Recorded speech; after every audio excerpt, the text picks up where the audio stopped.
to the Langers channel.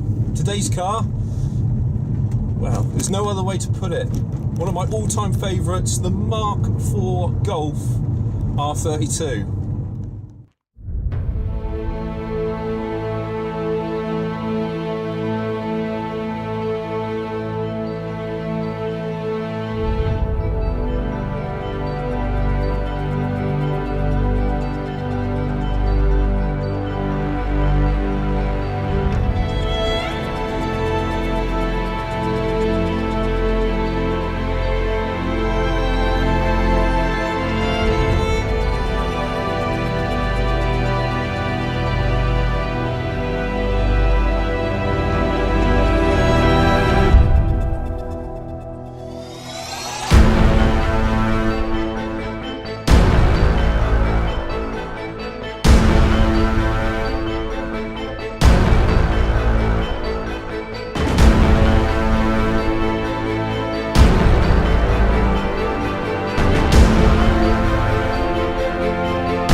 Now, I've always loved hot hatches. There's something about the recipe, if you like, with a hot hatch. The fact you've got the versatility, the practicality, and as I said in a lot of my videos, just the fact that you can use it, and it's all things to all men, really.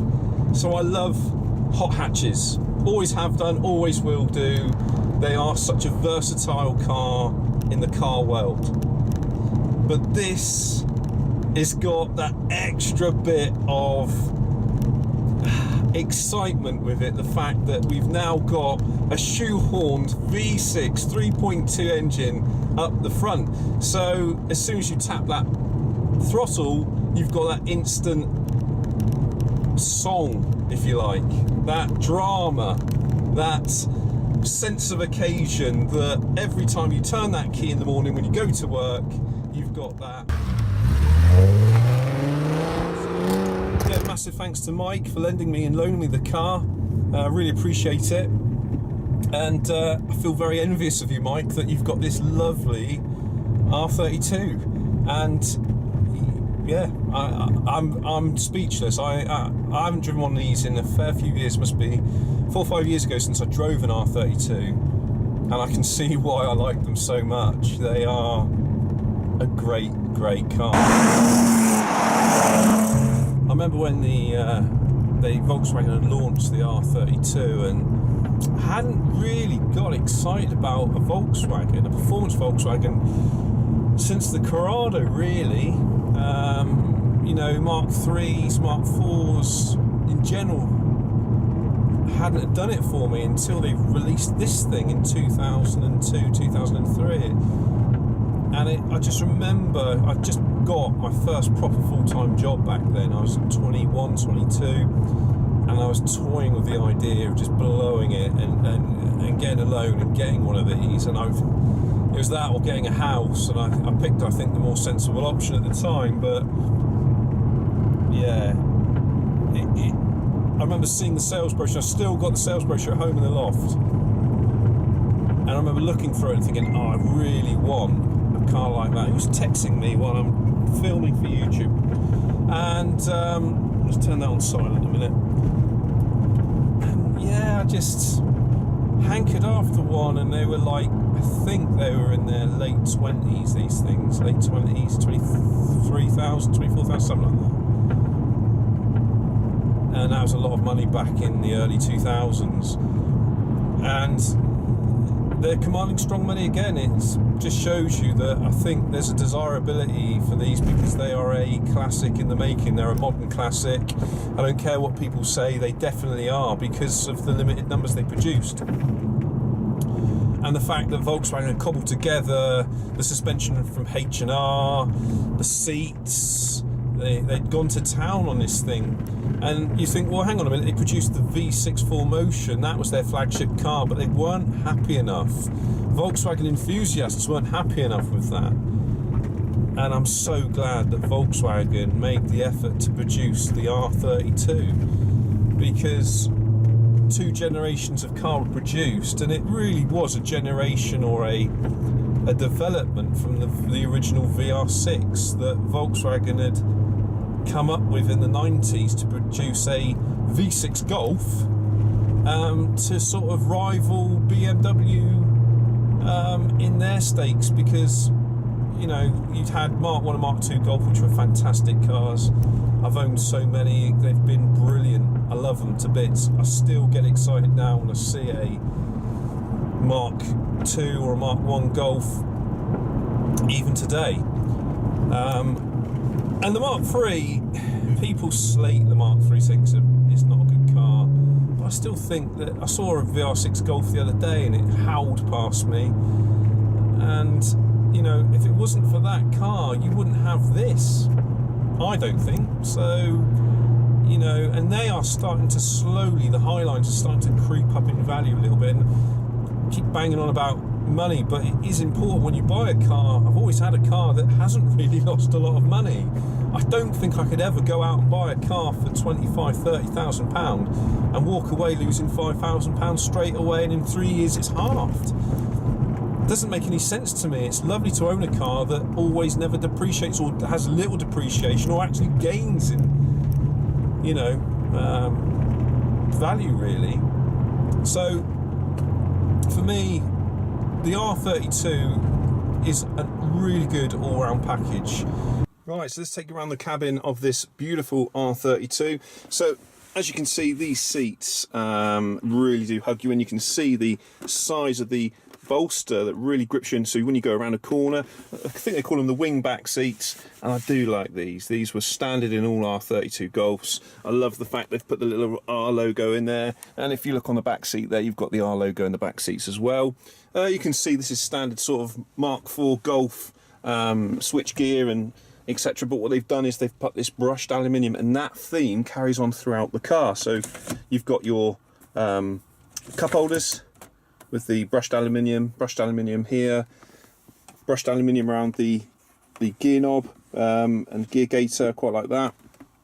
So I like the brushed aluminium effect, but other than that, and you've got this bit of leather here. Mark 4 dash, standard Mark 4 dash with your glove box. And then we come down here, as I've mentioned before, the brushed aluminium, your heated switches, okay, for your heated leather seats, front only. You've got then, just to remind yourself that you're in something a little bit extra special, we've got the 4Motion here. So it's the same drivetrain as what's in the Audi TT 3.2s, and you've also got, I don't know if you can pick that up on camera, there it is, the R logo, just to remind you that and that is dotted around the cabin as well. So if you look up on the instrumentation, we've got the R32 logo there as well, and then it continues down right into the footwell, excuse my feet, but you can see there we've got, by my left foot, all the R logo there, brushed aluminium, and then we've got it on the seat pedal, on the foot pedals as well, continuing through. And also, if we sweep around here, we've got the R logo on the floor mats. So I like that, you know, I love the fact that they've just gone that, you know, sporty feel. I think some people put like carbon fibre inserts in, but I like the original feel. And then just to remind you, when you're holding the steering wheel, we've got this lovely Golf R badge there as well. So that's pretty much the cabin.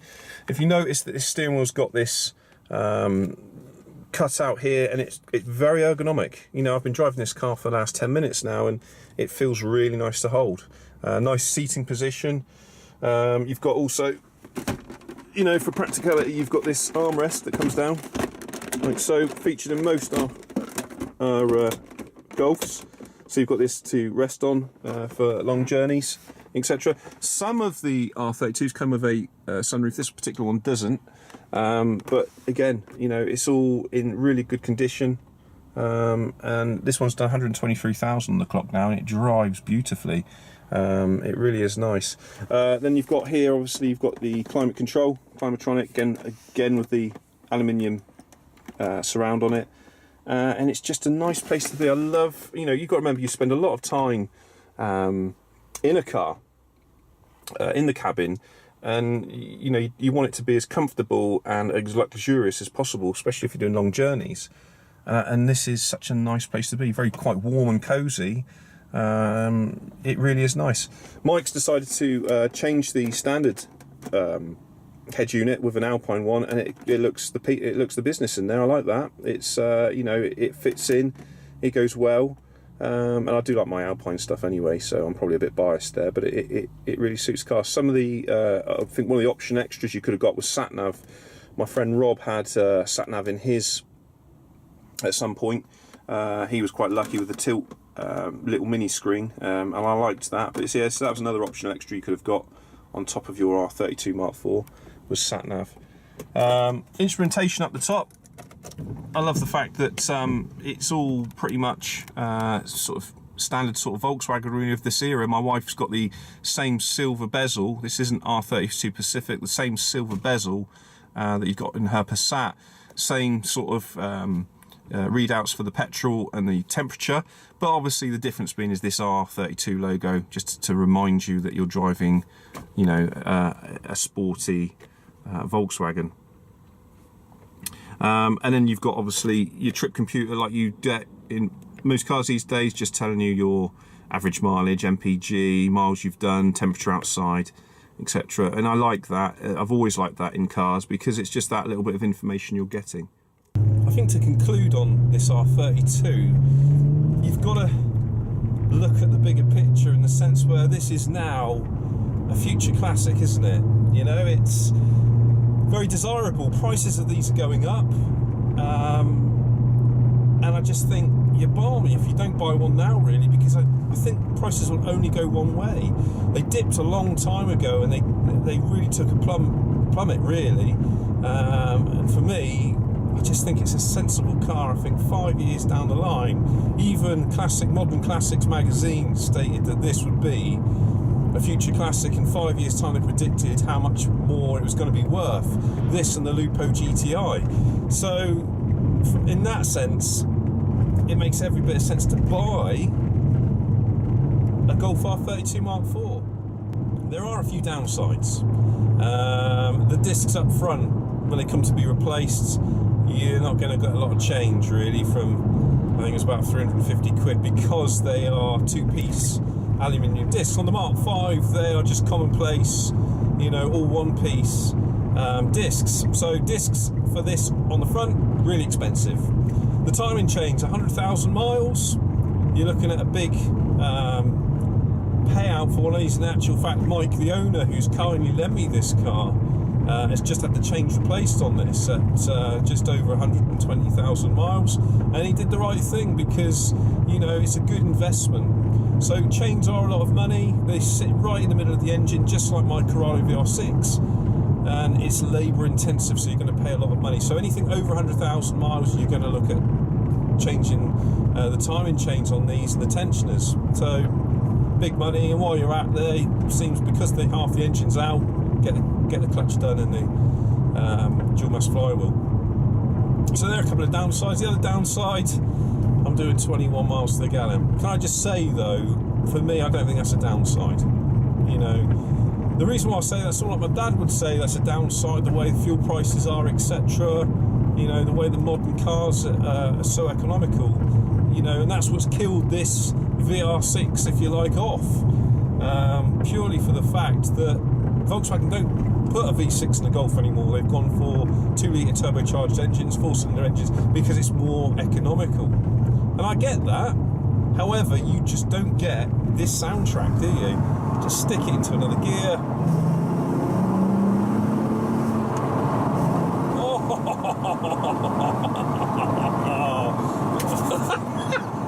I just love it. I could do that all day long, and that's why I bought my Corrado. This is just another generation on, isn't it? And then they did the Mark V. But like most things, I always say to my people that I work with that if you look at Formula One, look at the way Formula One's gone. We've gone from V10s to V8s or Mark V R32. Nice, I'll have a look at that in a minute. People have gone for through Formula One. It's gone from V10s to V8s now to V6s because they've got to be careful of fuel. Fuel is not, it's not an endless pot, is it? It's going to run out. That's why we're looking at hybrids. Car technology is inevitably going to change. We are looking at electric cars now. Some people might be watching this and thinking electric cars, boo, boring, but it's the future. And you think about the torque you get off an electric car, it'll blow this out of the water in terms of electric. But we've still got a long way to go with electric cars. But yeah, so V6s are, I've lost my train of thought, haven't I? I've got caught away by putting my foot down on that. So I love these cars. I think they are a dying breed, my camera, and that is why you need to invest in one, because this is, this is a dinosaur in terms of hybrids. Same colour as well. I do like that. But if you look at that, I don't know if you can see that. I don't know if you can pick that up on camera. I've stopped right in the middle of the road. Problem with the R32 Mark V, looks a bit boring. I personally think, it's my opinion, this shouts about it. It's a bit not quite like Volkswagen's tradition of being very understated. It shouts out, you have to park up and people look and stare at it because of what it looks like. That, I only tend to notice them until I get close up and I see the R32 badge, makes it obvious. However, some people would say that the Mark V is a better car. So if you're watching this and thinking, which one do I go for? I think the Mark V came with a little bit more power. It's got independent rear suspension, so it will handle better. You've got to remember the Mark V platform was designed around independent suspension. And with this, I believe, I've never pushed this because this isn't my car, I've never pushed it that hard into a corner, but I believe that it is a bit understeery. From what the pieces I've reviewed and looked at, I still wouldn't put, for me, the obvious choice would be the Mark IV. Not just because of a investment point of view. I don't think the Mark Vs are going to be ever as worth as much. I think this is the Mark I Golf GTI in terms of the two. It's limited edition, and that will always send the prices of the more desirable. It's obvious, isn't it? It's a no-brainer. If I said here's a car and I'm going to make a limited run of so many thousand, I think they didn't make many to come over here. I can't know. Some people have told me 3,500. Some people told me 1,000. If you go onto the Golf R32 forum, I'm sure there's pictures of and information and documents on there to tell you what's rare and what's not. I do know for a fact that the red colour in this was very, very rare, and I've only ever seen one locally, and that was many years ago. And the gunmetal grey. The most common colour was the R32 colour that came on the brochure, which was that pearlescent blue. And I was driving to this destination here, we're filming on Slapton, so I don't know if you can see that there. We've got Slapton Beach there, beautiful beach, for those who don't live locally. And I've just altered my camera, and that's not a good idea. And it drives so sedately. It's a very Jekyll and Hyde car. Okay, the suspension is a little bit on the hard side, which I've mentioned previously, but I could live with it personally. Being 37, it doesn't bother me. It's a good family car. So for those who are watching thinking, well, I need something that I've got kids, You know, I've got a dog. The dog can fit in the back quite easy. It's a very practical performance car, and I love that sort of thing. I've always said that in all my videos, that I like a car that's fast, but it's also practical. It's got so many different elements, like a Swiss Army knife. So I'm doing 40 odd mile an hour now. I'm just going to turn around here somewhere because I don't know where I'm going, and I've left the wife in the other car. But now I'm going up. Oh, let's wind the window down. I've got to wind the window down here. Some twisty bits of road, and as you can see, it's barking and snarling, and back into second, into the corner, and oh, beautiful, beautiful. Oh yes, that is unbelievable. Hairs on the back of your neck are sticking out, and I've got to be careful because this is my car. What a car. Oh my God! This is absolutely one of the best cars I've driven all year. Now, a few of my friends, I've got to wind the window up just in case you don't hear me, but a few of my friends were mocking me, saying, oh, lovely engine, shame it's in that chassis. Sorry, I disagree. This is nice. The seats hold you so nicely. It's such a nice place to be in this cabin. There we go, switched off. I'm in a 20 zone now. Car in front of me, poodling along, and I feel so at home. You know, I could quite easily sit in here all day, park up, look at the beautiful view out of Slapton. You know, and it's something I think I could probably live with on a daily basis.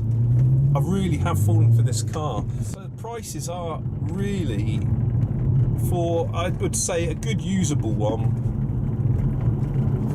I don't know, 5 or 6, 8 to 10 for a really good clean one, and for a Minter 12 to 15 upwards. Really, I have seen going for 19. They have not really sold quickly at that price. That's still quite high, I think. However, you are gonna get a premium for a real clean one with very, very low miles. Going back to where we were about things that are the negatives, so we've got harsh ride. Some people don't like the ride of them. Some people think that the handling isn't particularly that brilliant. I think it's not bad. I've just put it around some twisty B bits. Lovely, thought it was great. I disagree with that. Timing chain, look for timing chain to make sure they've been done, if not. And fuel, really. But as I was saying before we saw the Mark 5 R32, fuel-wise, doesn't bother me. I'm doing 21 to the gallon. Yes, that's not great. It's a V6. What are you expecting? I wouldn't buy one of these and think, oh, I wanted something more economical. I would go out and buy a diesel or buy a hybrid.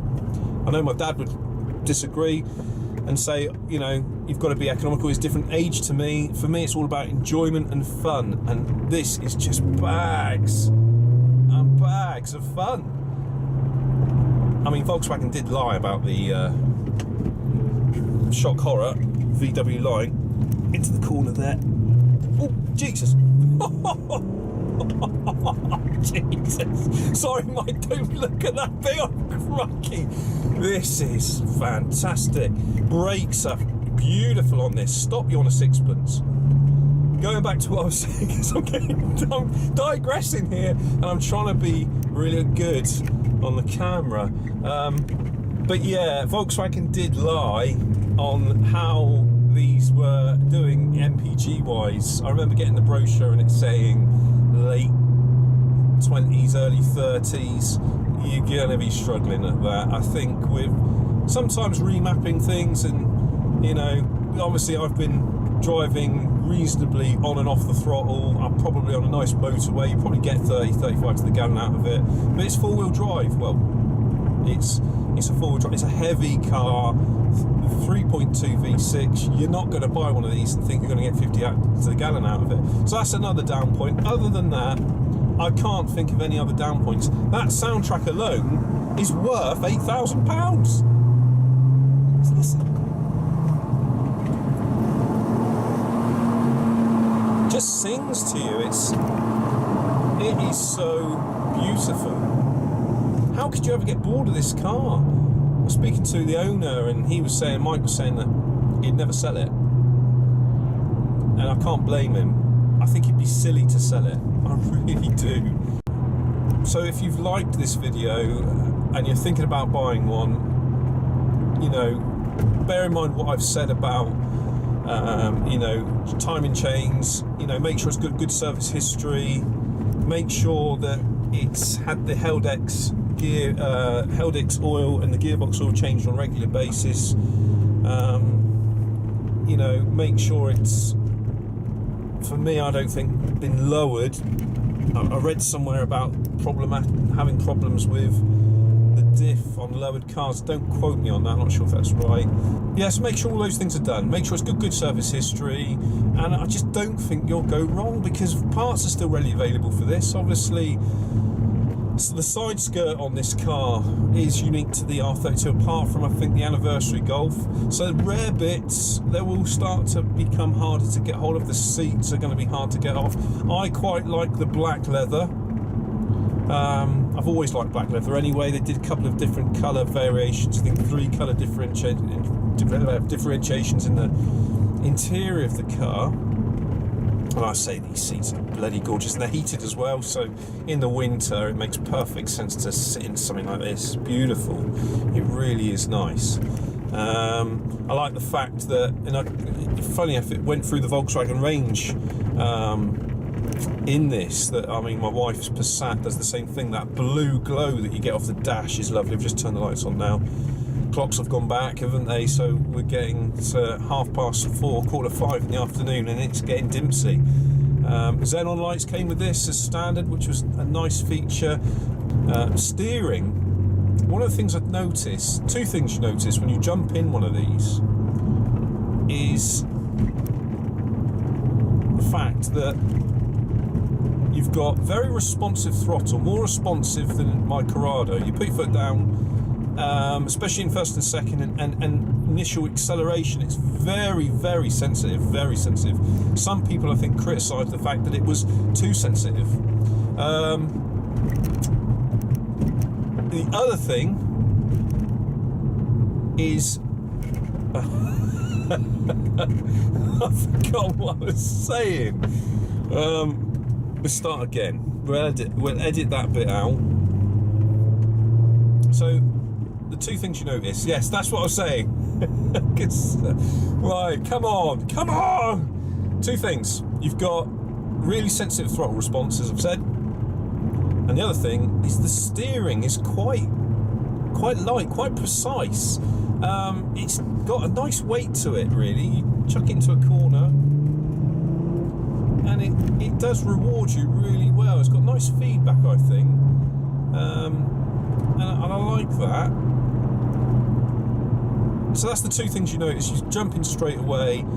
The other thing you notice is the cabin's really quiet. You've got the odd creak. It's an old car. It's, you know, crikey, best part of 15 years old now, isn't it? You're going to get the odd creak here and stuff, but generally it's quite refined. The most refined VW that I've been in of this era, really. You know, I'm probably going to compare it to my Corrado a little bit, because, you know, that's the car I drive on a daily basis, as well as my Golf, and obviously it blows my Mark II out the water, really. As much as I'd say my Mark II's got very good character, and I love old Volkswagens, always have done, this is probably a Volkswagen, a newer model, what I'd class as a modern Volkswagen. Obviously it isn't by a long shot, but, you know, there we go, going over a few bumps, and you would have thought with 18-inch wheels that it's actually quite impressive, I think, the ride quality, considering what package it is. It's moving the camera a little bit, but it's, you know, I'm doing, you know, a reasonable speed, going over a few potholes and niggles in the road, and it doesn't seem to phase the car or unsettle the car at all, really. Probably at higher speeds it would do, but I really generally think I could live with. I've just said to my wife now, we pulled up, said, look, you know, I've got to go back, got to give the car back. Actually, it's a car that I could live with every day. You know, obviously she said to me, you better sell a few cars first, which is true. I've run out of space, really, but which one do I sell to get one of these?